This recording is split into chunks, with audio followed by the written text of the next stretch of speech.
Hello everyone, আসসালামু আলাইকুম। Welcome to my channel. আজকের ভিডিওতে আমি জয়েন্ট লেস দিয়ে একটি সালোয়ার বা প্যান্টের ডিজাইন দেখাবো, কাটিং এবং স্টিচিং সহ। এখানে আমি 3 পিসের একটি সালোয়ারের কাপড় নিয়েছি। কাপড়টি 2.5 হাত বহরের। এখানে কাপড়টি যে পরিমাণ আছে, লম্বায় ডাবল ভাঁজ করলে 34 ইঞ্চি লেন্থ থাকে সালোয়ারের। আমি এখানে 42 ইঞ্চি লম্বা সালোয়ার বানাবো। এর জন্য কাপড়টিকে প্রথমে ডাবল ভাঁজ করেছি লম্বায়, এবং এরপরে রানের ঘের অনুযায়ী আরেকটি ভাঁজ দিয়ে নিয়েছি পাতালের দিকে বা বহরের দিকে। এরপর নিচে 1/2 ইঞ্চি মার্জিন রেখেছি এবং উপরে 2 ইঞ্চি মার্জিন রেখেছি রাবারের ঘরের জন্য। এখানে 34 ইঞ্চি লম্বা টিকছে, আরও 8 ইঞ্চি জয়েন্ট লেসের মাধ্যমে লং করে নেব। সালোয়ারের মুহুরি 15 ইঞ্চি। এটা যেহেতু 8 ইঞ্চি উপরে হচ্ছে, এখানে আমি 18 ইঞ্চি নেব, 3 ইঞ্চি প্লাস করে, এবং 1 ইঞ্চি নিচ্ছি সেলাই মার্জিন। হাইয়ের জন্য রাবারের ঘরের দাগ থেকে 16 ইঞ্চি নিচে মার্ক করব। এখানে পট্টি বা হাই লাগালে 15 ইঞ্চি হাই টিকবে। আমি সালোয়ারটি পাতালে কাটতে পারতাম, বাট পাতালে কাটলে কাপড় টেকসই হয় না, এর জন্য লম্বাতেই ডিজাইনটি করব। এখানে জয়েন্ট লেস দিয়ে পরের ডিজাইনটি এক্সটেনশন করব।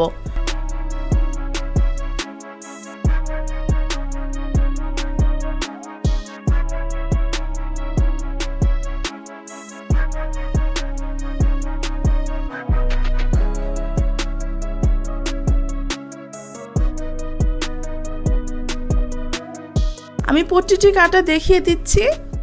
পট্টির লম্বা সবসময় 10 ইঞ্চি লম্বা এবং 5 ইঞ্চি চওড়া হয়। এটি ত্রিভুজ শেপে কাটতে হয়।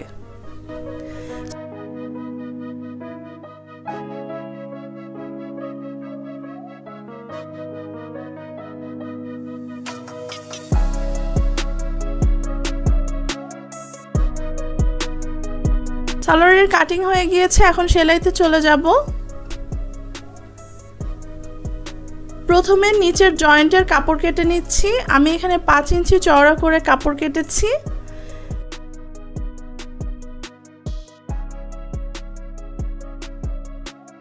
যেটা দুই পাশে জয়েন্ট লেস লাগালে 4 ইঞ্চি কাপড় টিকবে। এভাবে 4 ইঞ্চি 4 ইঞ্চি করে টোটাল 8 ইঞ্চি জয়েন্ট হবে। আমি এখানে 5 ইঞ্চি চওড়া যে কাপড়টি কেটেছি সেখানে জয়েন্ট লেস লাগাচ্ছি। প্রথমে 1/2 ইঞ্চির ভিতর দিয়ে জয়েন্ট লেস লাগিয়ে নিয়ে উপর দিয়ে চাপ সেলাই দিচ্ছি।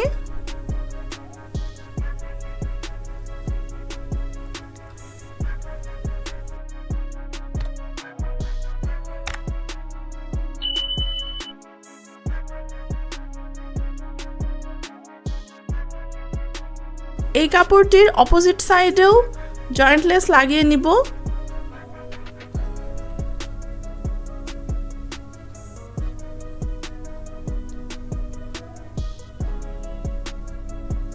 একইভাবে উপর দিয়ে চাপ সেলাই দিয়ে নিয়েছি। এখানে 4 ইঞ্চি বর্ডার তৈরি হয়েছে, আরও 4 ইঞ্চি তৈরি করব। সালোয়ারের একদম নিচের দিকে কাপড়টিতে আমি ফিউজিং বা বক্রম ব্যবহার করছি। আমি এখানে বক্রম নিয়েছি যেহেতু জায়গাটা একটু হার্ড হয়ে থাকে। 4 ইঞ্চি চওড়া ডাবল ভাঁজা কাপড় নিয়েছি এবং এটার মধ্যে বক্রমটি ঢুকিয়ে নিচ্ছি। বক্রমটি ঢুকিয়ে কাপড়ের মুখে একটি সেলাই দিয়ে নিব, এতে করে জয়েন্ট লেস লাগানোর সময় কাপড় নড়ে যাবে না।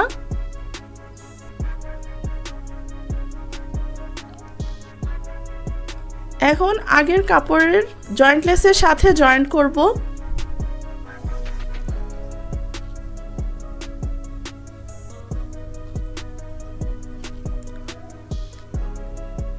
এখান দিয়েও একটি চাপ সেলাই দিয়ে দিচ্ছি।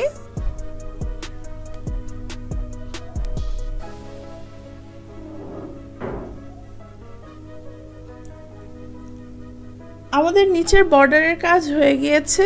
আমি এখানে 2 লাইন জয়েন্ট লেস দিয়ে বর্ডারটি তৈরি করেছি। 8 ইঞ্চি চওড়া হয়েছে। এখন এটিকে সালোয়ারের মেন পায়ের সাথে জয়েন্ট করব।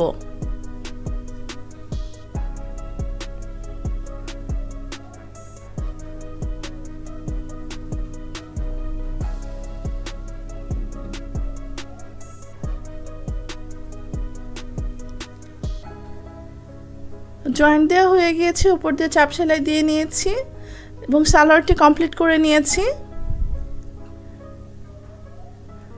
আমি এখানে 2 লাইন জয়েন্ট লেস দিয়ে খুব সহজে এবং অল্প সময়ের মধ্যে সালোয়ারটি বা প্যান্টটি ডিজাইন করেছি। এরকম আরও সহজ সহজ ভিডিওর জন্য আমার চ্যানেলটি সাবস্ক্রাইব করুন, লাইক দিয়ে কমেন্ট করুন আরও কেমন ভিডিও দেখতে চান। Thank you for watching.